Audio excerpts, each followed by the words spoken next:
Martina is delighted to be training again.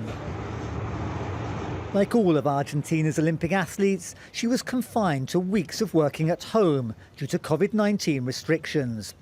The 18-year-old gymnast now has to refocus after the Tokyo Games were delayed until 2021. Psychologically, it was hard for me because there's so much anxiety about competing in the Olympics. Everything had been planned for this year. But after talking to my psychologist and my trainer, I refocused.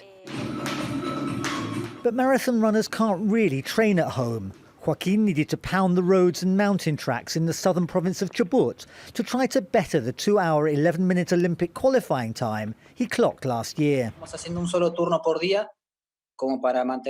For now, I'm just training once a day to keep in shape, but nothing specific because we don't know if we're going to the World Championships in October or some other race in December. For now, it's just good to be doing something.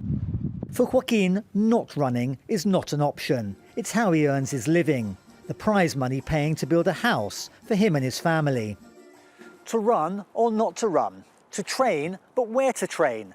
The tight restrictions in place, especially here in Buenos Aires, have provoked a debate about the freedoms fundamental to any democracy.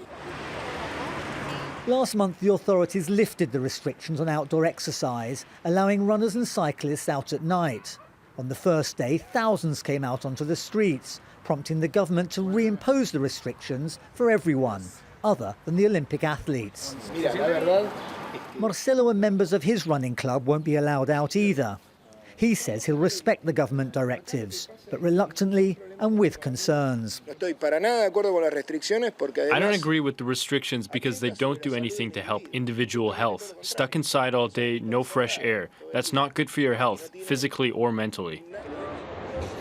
That's why the elite athletes are allowed to train again, but why the authorities say ordinary joggers, although they don't like it, must stay indoors to help keep COVID-19 infection rates low and beat the pandemic. Schweimler, Jazeera, Buenos Aires.